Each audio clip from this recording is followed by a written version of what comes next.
Welcome back to a new glimpse at the dark future of the Bones of Night. Let's see what we can learn today about the mystery of the Prospector. The Bones of Night, number 3.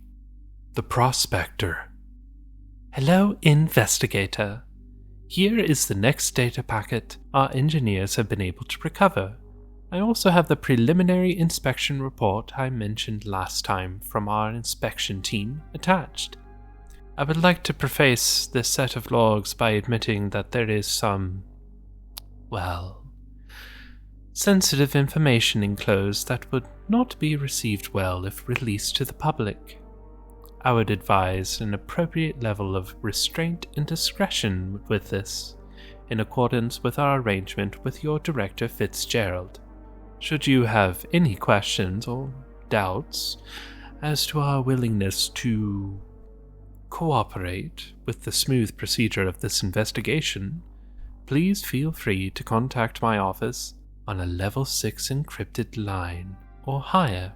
It would be my pleasure to put those doubts to rest.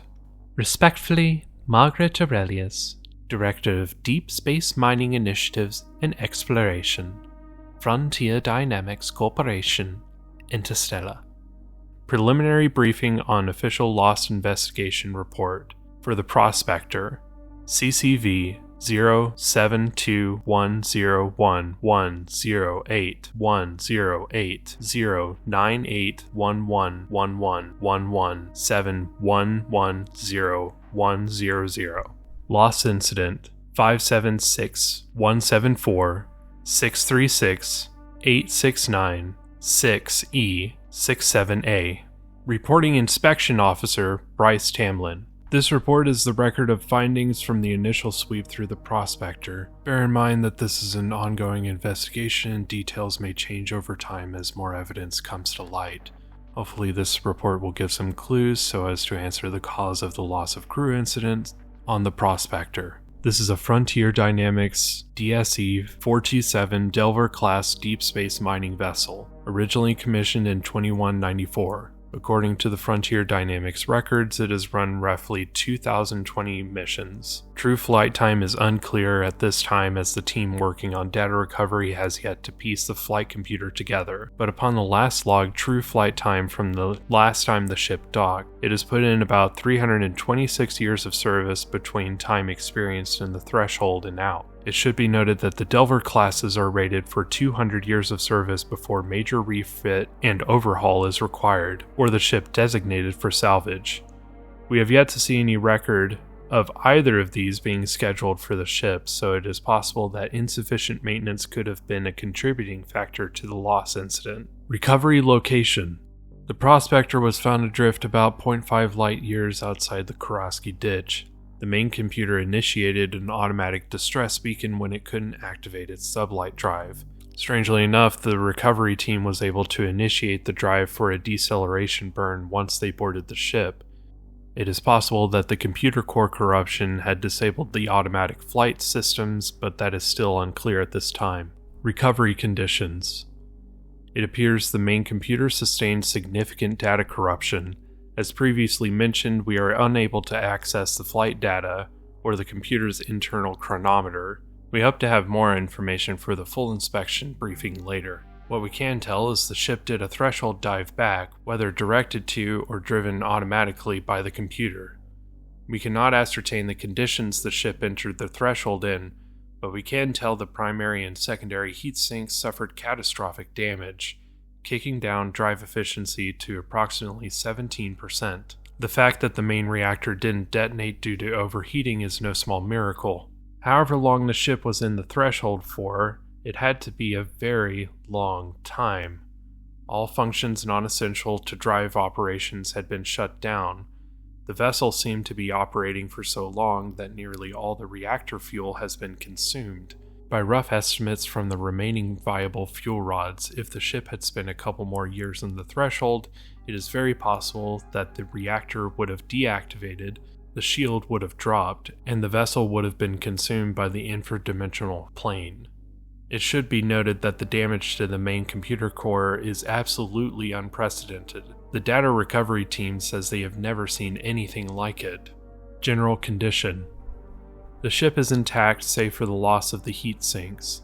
There is significant scoring on the hull in certain pockets consistent with passing through a micrometeorite cloud without shields, but no breaches. It looks like the primary heat sink had been rigged to dissipate excess heat through the shield matrix, as well as what we assume were connections to the heat sinks for the lander and emergency shuttle, but with both of those missing, we can't say so conclusively. The metal interior feels almost plastic-like, not like the tough steel composite you might expect.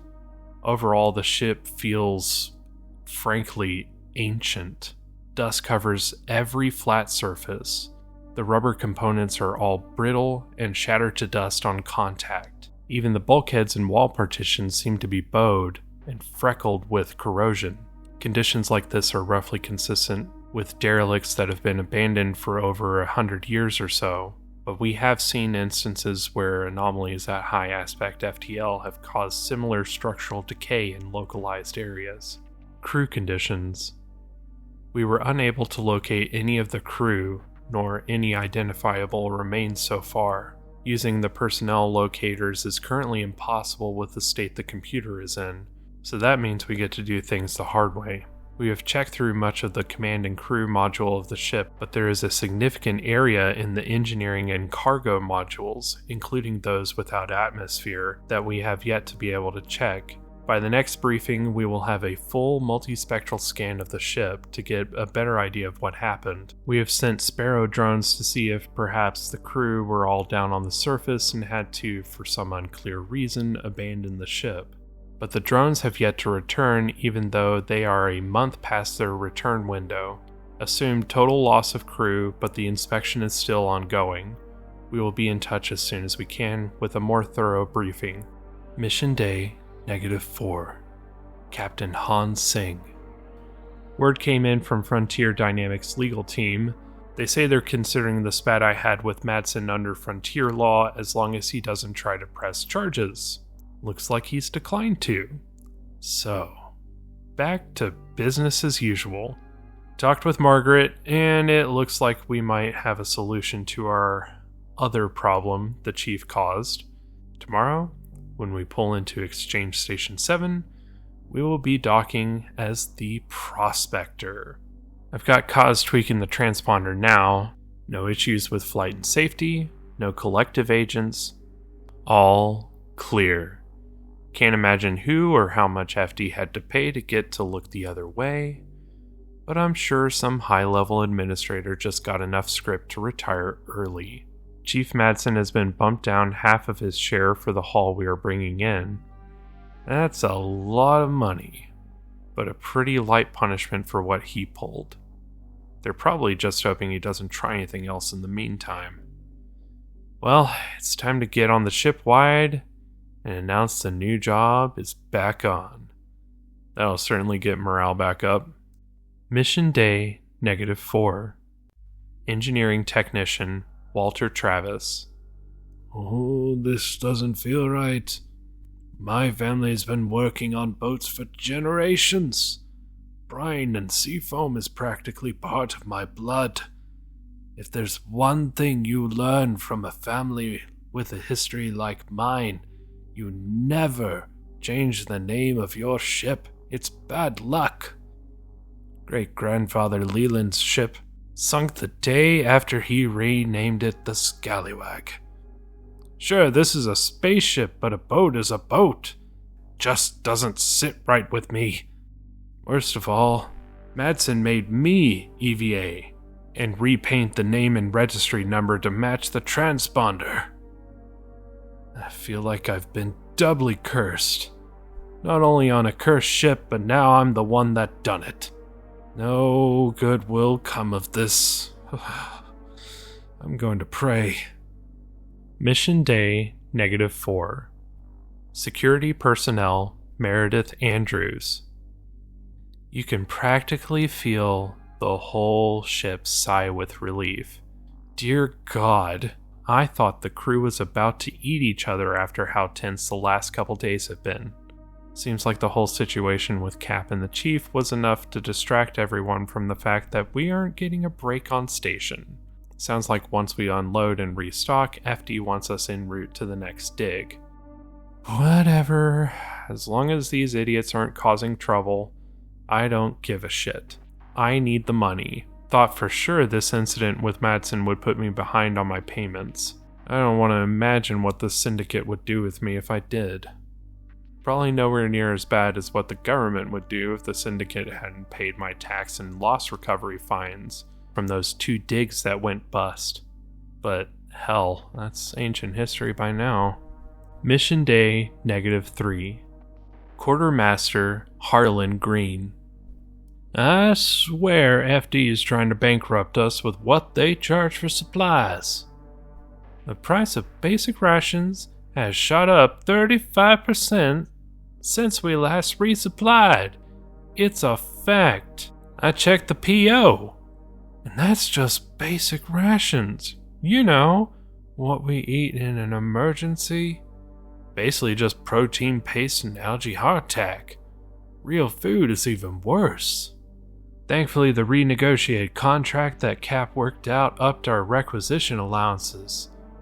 But I think we'll have less food, air, and water than we did last time. We can use recyclers to stretch that out, but the crew isn't gonna like it. No one wants to eat something they just shit out last night, especially with that awful cough syrup taste the recyclers for some ungodly reason mix in. Well, I could always talk with my friend who is part of the local syndicate. Maybe I can get some supplies for a better price under the table. FD doesn't care how you spend requisition script as long as your crew is alive. Hell, the syndicate probably pays them to look the other way anyway. Who knows? Maybe we can get some burgers made with real beef instead of that synthesized crap. That would sure keep the crew happy and off my back. I hope you've enjoyed this glimpse at the dark future of the Bones of Night. What do you think happened to the Prospector? Let me know in the comments down below or on social media. If you enjoyed the show, please drop us a like or share the show with your friends. I'd like to sincerely thank Fulfill Your Destiny for being a Night subscriber on Substack. Your support has been instrumental in helping my stories come to life. This show would not exist without your support. If you would like to subscribe and help support the show, check out the link in the description or in my bio page. Words cannot express how much I appreciate you taking some time out of your day to see what I've been working on. And I truly hope to see you again soon.